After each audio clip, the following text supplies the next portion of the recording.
సరైన ప్రాపర్టీని ఎంచుకోవడంలో తికమక పడుతున్నారా? ఇక ఆ కన్ఫ్యూజన్ వద్దు. అపార్ట్మెంట్లు, విల్లాలు, ప్లాట్లు మీకు కావలసినవన్నీ ఒకే చోట. Suman TV biggest property expo October 18th, 19th HSCC Novotel Hyderabad. ఇప్పుడే ఫ్రీ ఎంట్రీ కోసం కాల్ చేయండి.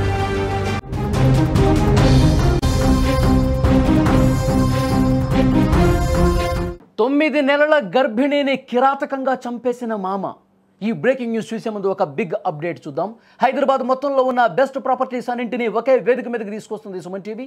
ఈరోజు హెచ్ఎస్సిసి నోవోటెల్లో జరిగే సుమన్ టీవీ ప్రాపర్టీ ఎక్స్పోలో best flats, villas, open plots, Deepavali offers and discounts అందుబాటులో ఉన్నాయి. మీరు విజిట్ చేసి ప్రతి గంట కూడా ఒక గోల్డ్ కాయిన్ గెలుచుకునే ఛాన్స్ ఉంది. ఫ్యామిలీతో విచ్చేయండి, మీ డ్రీమ్ ప్రాపర్టీని సొంతం చేసుకోండి. ఇప్పుడు అసలు బ్రేకింగ్లోకి వెళ్తే, ప్రేమ కారణంగా ఇటీవల నేరాల సంఖ్య బాగా పెరిగిపోతుందండి. పెద్దలు ఒప్పుకోలేదని కొన్ని ప్రేమ జంటలు వాళ్ళంతటి వాళ్ళే సూసైడ్ చేసుకుంటే, ఇంకొన్ని చోట్ల ఇష్టం లేని పెళ్లి చేసుకున్నారని చెప్పి పెద్దలు పరువు హత్యలకు పాల్పడతా ఉన్నారు. దారుణం ఏంటంటే, పెద్దలు ప్రేమ పెళ్లి చేసినట్లే ముందు నటించి నమ్మించి టైం చూసుకుని ఆ అల్లుణ్ణి లేదా కోడల్ని చాలా దారుణంగా చంపేస్తా ఉన్నారండి. ఇలాంటి ఒక ఘటన కొమరం భీం జిల్లాలో జరిగింది. 9 నెలల గర్భిణి, మళ్ళీ చెప్తున్నాను, 9 నెలల గర్భిణి అని కూడా చూడకుండా కోడల్ని ఒక మామ గొడ్డలితో దారుణంగా నరికి చంపాడండి. ఎంత దుర్మార్గం చూడండి. కొమరం భీం జిల్లా దహేగాం మండలం గెర్రె గ్రామంలో జరిగింది ఇది. ఆ గ్రామానికి చెందిన శేఖర్ అనే యువకుడు రాణి అనే అమ్మాయిని ప్రేమించాడు. శేఖర్ బీసీ కులానికి సంబంధించినటువంటి వ్యక్తి, రాణి ఎస్టీ అమ్మాయి. వీళ్ళిద్దరూ ప్రేమించుకున్నారు. జీవితం అందంగా ఉండాలని చెప్పి వాళ్ళు కలలు కన్నారు, ప్రేమించుకున్నారు కాబట్టి పెళ్లి చేసుకున్నారు. తమ కుమారుడు వేరే కులానికి సంబంధించిన యువతని పెళ్లి చేసుకోవటం శేఖర్ తండ్రి సత్తయ్యకు అసలు ఇష్టం లేదు. సత్తయ్య మొదటి నుంచి కోపంతోనే రగిలిపోయాడు. కానీ కొడుకు శేఖర్ చెప్తా ఉన్నాడు, నేను ఆమెను ప్రేమించాను, ఆమె నా జీవితం, నేను ఆమెనే పెళ్లి చేసుకుంటాను, ఆమెతోనే కలకాలం ఉంటాను అని చెప్పి తండ్రికి చెప్తే, ఆ మనసులో ఆ కోపం అలాగే ఉంచుకున్నాడు. కానీ పైకి మాత్రం నటిస్తూ, పైకి మాత్రం సరే ఇక నువ్వు ఎలాగో వినటం లేదు మా మాట, సరే ఆమెను చేసుకుంటానన్నావు కదా చేసుకో, సరే కానీ అని చెప్పి నమ్మించాడు. కొడుకు పట్ల నమ్మకంగా ప్రవర్తించాడు. రాణి గర్భం దాల్చింది. ఆమెకు 9వ నెల. త్వరలోనే తమ ఫ్యామిలీలోకి ఒక చిట్టి తల్లి రాబోతోందని చెప్పి శేఖరు, రాణి దంపతులు చాలా సంతోషంగా, ఆనందంగా, హ్యాపీగా గడుపుతున్నారు. అత్తమామల ముఖంలో కూడా సంతోషం పైకి కనిపిస్తూ ఉంది. కానీ వాళ్ళ ఆశలను శేఖర్ తండ్రి సత్తయ్య అడియాశలు చేశాడు, చాలా దుర్మార్గం చేశాడు. తన కోడలు నిండు గర్భిణి, ఇంటికి ఒక వారసుడు రాబోతున్నాడు అనే విచక్షణ కూడా పూర్తిగా మరిచిపోయి దుర్మార్గంగా ఒక సైకోలాగా బిహేవ్ చేశాడు.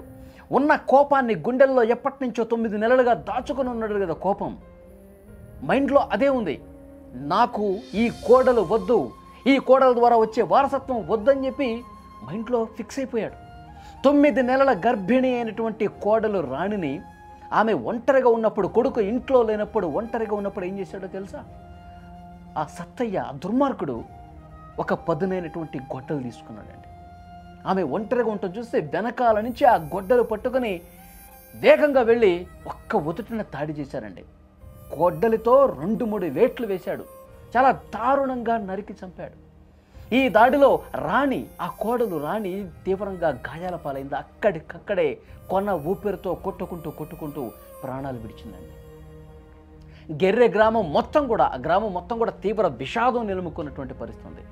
ప్రేమించి పెళ్లి చేసుకున్నటువంటి పాపానికి, ప్రేమించి ఇష్టమైనటువంటి వ్యక్తిని పెళ్లి చేసుకొని ఇంటికి వచ్చినటువంటి దానికి ఇంత ఘోరమైన శిక్ష, ఇంత దారుణంగా చంపేస్తారా? ప్రేమించి నా జీవితం అందంగా ఉంటుంది, కోరుకున్న వాడిని పెళ్లి చేసుకున్నాను అని భావించి ఎక్కడో ఉన్నటువంటి ఆమె వేరే ఇంటి నుంచి ఈ ఇంటికి వచ్చి చాలా సంతోషంగా ఉన్న సమయంలో, ఇక రేపో మాపో పిల్లవాడు పుడతాడు అనుకున్నటువంటి సమయంలో ఇంత దుర్మార్గంగా ఆ మామ ప్రవర్తించాడంటే ఎలా అర్థం చేసుకోవాలి? ఈ దారుణం గురించి తెలుసుకున్న వెంటనే ఆ చుట్టుపక్కల ఉన్న వాళ్ళు, స్థానికులు, ఇరుగు పొరుగు వాళ్ళందరూ కూడా వెంటనే పోలీసులకు కంప్లైంట్ చేస్తే వచ్చారు. సంఘటనా స్థలానికి చేరుకున్నారు. కేసు నమోదు చేసి దర్యాప్తు చేస్తూ ఉన్నారు.